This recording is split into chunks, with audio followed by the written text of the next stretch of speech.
वाली पीढ़ी को पास ऑन करें। एक बात बोलूं, अपने बच्चों को चरण छूने के फायदे बता दीजिए और फिर देखिए वो कितने दिल से छुएंगे आपके चरण। बताएंगे ना? Please right in the comment box yes. Radhe सा का सभी दर्शकों को विनम्रता से भरा राधे राधे। सबसे पहले तो इस वीडियो को सबके साथ शेयर करें ताकि ज्यादा से ज्यादा लोग चरण स्पर्श के लाभ को जान सकें। अपने से बड़ों का अभिनंदन करने के लिए चरण छूने की परंपरा सदियों से चली आ रही है। सनातन धर्म में अपने से बड़े के आदर के लिए चरण स्पर्श उत्तम माना जाता है। प्रत्यक्ष और परोक्ष तौर पर चरण स्पर्श के कई फायदे हैं, यानी डायरेक्टली इनडायरेक्टली बहुत सारे फायदे हैं। सबसे पहला फायदा होती है लक्ष्यों की प्राप्ति। इसका मनोवैज्ञानिक पक्ष है, यानी साइकोलॉजिकल पक्ष है कि जिन लक्ष्यों की प्राप्ति को मन में रखकर बड़ों को प्रणाम किया जाता है उस लक्ष्य को पाने का फल मिलता है। तो इसलिए घर से बाहर निकलते हुए अपने से बड़ों के पैर जरूर छूकर जाया करें और पैर छूते हुए आप क्या करने जा रहे हो जरूर बताएं। दिन भर वो आशीर्वाद आपका आपके टारगेट तक ले जाने में मदद करेगा। दूसरा बेनिफिट है इट इम्प्रूव्स ब्लड सर्कुलेशन।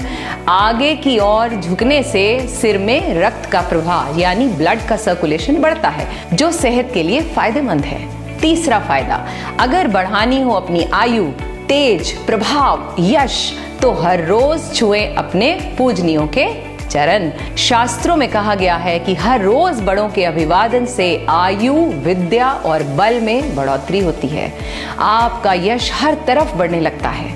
चौथा फायदा है विनम्रता का सूचक है ये। चरण छूने की प्रथा पूरी श्रद्धा के साथ किसी के आगे नतमस्तक होना, इससे विनम्रता आती है और मन को शांति तो मिलती ही है, साथ ही चरण छूने वाला दूसरों को भी अपने आचरण से इंप्रेस करने में कामयाब हो जाता है। पांचवा फायदा आध्यात्मिक और मानसिक यानी मेंटल ग्रोथ करनी हो तो छूने होंगे चरण।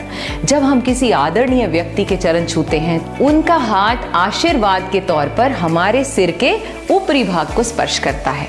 इससे उस पूजनीय व्यक्ति की पॉजिटिव एनर्जी आशीर्वाद के रूप में हमारे शरीर में प्रवेश करती है। छठा फायदा है अनलिमिटेड एनर्जी पाने के लिए छूने होंगे चरण। इसका वैज्ञानिक पक्ष यानी साइंटिफिक रीजन यह है कि न्यूटन के नियम के अनुसार दुनिया में सभी चीजें ग्रेविटेशनल नियम पर चलती हैं, यानी गुरुत्वाकर्षण के नियम से बंधी हुई हैं। साथ ही गुरुत्व भार सदैव आकर्षित करने वाले की तरफ जाता है। हमारे शरीर पर भी यही नियम लागू होता है। सिर को उत्तरी ध्रुव और पैरों को दक्षिणी ध्रुव माना जाता है। इसका मतलब यह हुआ कि गुरुत्व ऊर्जा या चुंबकीय ऊर्जा जिसे मैग्नेटिक फील्ड कहते हैं, वो हमारे उत्तरी ध्रुव से प्रवेश करके दक्षिणी ध्रुव की ओर प्रवाहित होकर अपना चक्र पूरा करती है। यानी शरीर में उत्तरी ध्रुव यानी सिर से पॉजिटिव एनर्जी, अगर मैं नॉर्मल लैंग्वेज में बताऊं, सिर से पॉजिटिव एनर्जी प्रवेश करके पैरों की ओर प्रवाहित होती है। दक्षिणी ध्रुव पर ऊर्जा असीमित मात्रा में स्थिर हो जाती है, पैरों की ओर ऊर्जा का केंद्र बन जाता है। पैरों से हाथों द्वारा इस ऊर्जा को ग्रहण करने को ही चरण स्पर्श कहते हैं।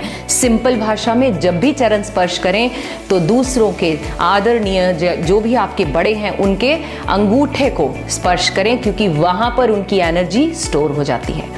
7वां फायदा शो करता है हमारा कल्चर, हमारे वर्चूज। चरण स्पर्श और चरण वंदना भारतीय संस्कृति में सभ्यता और सदाचार का प्रतीक है। 8वां फायदा माना जाता है कि पैर के अंगूठे से भी शक्ति का संचार होता है, जैसे कि मैंने अभी कहा। मनुष्य के पांव के अंगूठे में भी ऊर्जा प्रसारित करने की शक्ति होती है। 9वां फायदा बुरे वक्त को भी पलटने की ताकत रखती हैं ये दुआएं और बड़ों का आशीर्वाद। मान्यता है कि बड़े बुजुर्गों के चरण स्पर्श नियमित तौर पर करने से कई प्रतिकूल ग्रह भी अनुकूल हो जाते हैं। बुजुर्गों के दिल से निकली दुआओं से आप वो सब भी पा सकते हैं जो शायद आपकी किस्मत में भी नहीं है। 10वां फायदा पता है, यह एक प्रकार का सूक्ष्म व्यायाम भी है। पैर छूने से शारीरिक कसरत तो होती ही है, झुककर पैर छूने से, घुटनों के बल बैठकर प्रणाम करने से या साष्टांग दंडवत से शरीर फ्लेक्सिबल बनता है। 11वां फायदा क्या है? कम होगा हमारा अहम यानी अहंकार और बनेंगे हम हम्बल। प्रणाम करने का एक फायदा यह है कि इससे हमारा अहंकार कम होता है। इन्हीं कारणों से बड़ों को प्रणाम करने की परंपरा को नियम और संस्कार का रूप दे दिया गया है। लेकिन ध्यान रहे, केवल उन्हीं के चरण स्पर्श करना चाहिए जिनके आचरण ठीक हो। चरण और आचरण के बीच भी सीधा संबंध है। So stay humble, stay blessed. धन्यवाद।